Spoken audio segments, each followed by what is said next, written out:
Hello, welcome to Tej education. साथियों, तो छात्रावास अधीक्षक परीक्षा के लिए आज हम जीके विषय का प्रैक्टिस सेट नंबर 12 आपको याद करवाने वाले हैं। साथियों, हमारे जो वीडियोस रहेंगे जीके के, उससे के प्रश्न बाहर नहीं जाएगा, इसीलिए आप प्लेलिस्ट में जाकर पूरे वीडियो देखकर जाइएगा पेपर से पहले।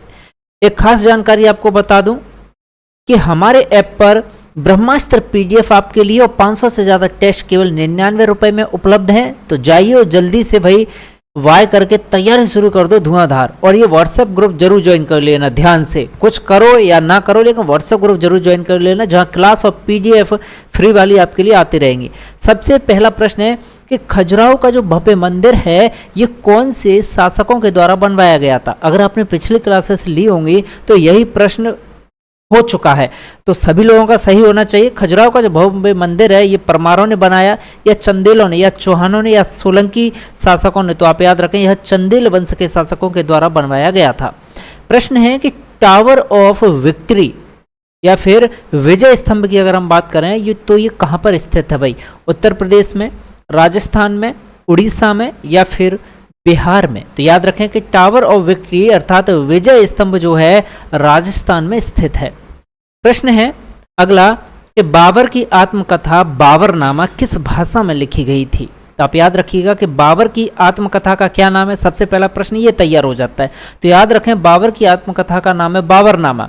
पूछा गया है कि ये कौन सी भाषा में लिखी गई, कुर्दी, पश्तो, उर्दू या फिर तुर्की? तो याद रखिएगा यह तुर्की भाषा में लिखी गई बाबरनामा, ठीक है, आत्मकथा बाबर की है।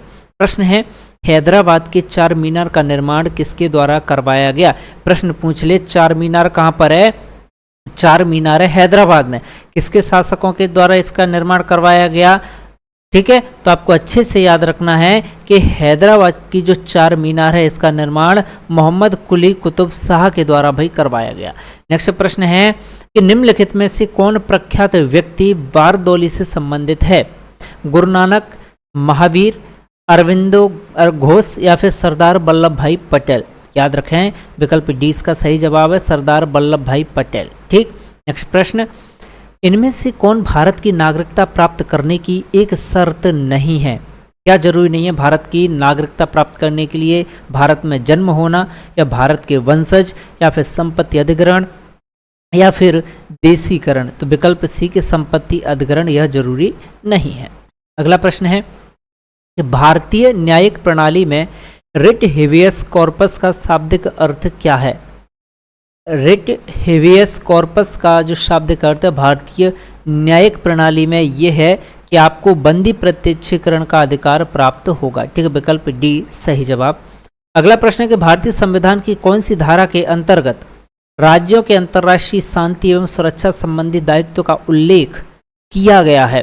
भाई राज्य के नीति निर्देशक तत्वों के अंतर्गत या फिर मौलिक अधिकारों में या मौलिक कर्तव्यों में या फिर प्रस्तावना में उल्लेख किया गया है अंतर्राष्ट्रीय शांति और सुरक्षा संबंधी दायित्वों के बारे में? तो ये उल्लेख मिलता है राज्य के नीति निर्देशक तत्वों में। ठीक, विकल्प ए सही जवाब है। अब देखिएगा प्रश्न क्रमांक 9 है कि भारत की संप्रभुता, एकता और अखंडता को बनाए रखने और उसकी रक्षा करना यह क्या है? यह मूल अधिकार है या विधिक अधिकार है या सेना का कर्तव्य है या फिर मौलिक कर्तव्य है? तो आप याद रखें भारत की संप्रभुता, भारत की एकता और भारत की अखंडता को बनाए रखना हर भारतवासी का मौलिक कर्तव्य है। ठीक है, विकल्प डी सही जवाब है। अगला प्रश्न है कि भारत के संविधान के अनुसार संघ के रक्षा बलों का प्रमुख भाई कौन होता है? ये प्रश्न पिछले जो प्रैक्टिस सेट हो चुके हैं उनमें 2 बार आ चुका है। ठीक है, अलग अलग तरीके से ये पूछा गया है। तो इसका सही जवाब है आपका विकल्प वी के संघ के जितने भी रक्षा बल होते हैं उनका प्रमुख कौन होता है? भाई राष्ट्रपति होता है। ठीक है, अगला प्रश्न है कि सौर मंडल का कौन सा ग्रह सूर्य के सबसे नजदीक है? भाई सूर्य के सबसे नजदीक पृथ्वी है, बुध है, शुक्र है या फिर मंगल है? तो आप याद रखें इसका सही जवाब है बुध। ठीक है भाई, ग्रह कौन सा ग्रह है? भाई बुध ग्रह है जो सूर्य के सबसे ज्यादा नजदीक है। प्रश्न क्रमांक 12 कि किस ग्रह को पृथ्वी का जुड़वा भाई कहा जाता है? पृथ्वी का जुड़वा कार्ला, मंगल, चंद्रमा या फिर शुक्र को? तो पृथ्वी के जुड़वा ग्रह के तौर पर भाई जाना जाता है शुक्र ग्रह को। ठीक है, विकल्प डी सही जवाब है। प्रश्न है कि भारत और चीन के बीच स्थित कारकोरम दर्रा या कराकोरम दर्रा नामक पहाड़ी दर्रा जो है, इनमें से किसके निकट भाई आता है? कारगिल के निकट पड़ता है कराकोरम दर्रा, या पठानकोट के, या तवांग के, या फिर श्रीनगर के? तो आप याद रखिएगा, इसका सही जवाब है आपका विकल्प ए, कारगिल। ठीक। अगला प्रश्न है कि नदी के तट पर निर्मित द्वीप माजुली द्वीप का निर्माण भाई कौन सी नदी के द्वारा होता है? बहुत अच्छा प्रश्न। तो आप याद रखिएगा कि माजुली द्वीप का जो निर्माण है यह ब्रह्मपुत्र नदी के द्वारा भाई होता है। ठीक। प्रश्न है कि ग्रेट इंडियन डेजर्ट भारत के किस भाग में स्थित है? ग्रेट इंडियन डेजर्ट जो है भारत के कौन से भाग में मौजूद है? तो आप याद रखें कि पश्चिमी हिस्से में ये मौजूद है। नेक्स्ट प्रश्न है कि सरकार के द्वारा गिफ्ट शहर की योजना कहाँ पर भाई बनाई गई है? बहुत अच्छा प्रश्न है। तो आपको याद रखना है अहमदाबाद। ओके, विकल्प ए इसका सही जवाब है। अगला प्रश्न है कि कुसुम योजना किसको बढ़ावा देती है साथियों? कुसुम योजना की अगर मैं बात करूं तो ये किसको बढ़ावा देती है? आप याद रखें, कुसुम योजना साथियों सौर खेती को बढ़ावा देती है। कुसुम योजना अच्छे से याद रखें। ठीक। अगला प्रश्न है कि बेटी बचाओ बेटी पढ़ाओ योजना कब शुरू की गई? ठीक है, बेटी बचाओ बेटी पढ़ाओ योजना, तो याद रखें यह योजना वर्ष 2015 में शुरू की गई थी। ठीक है।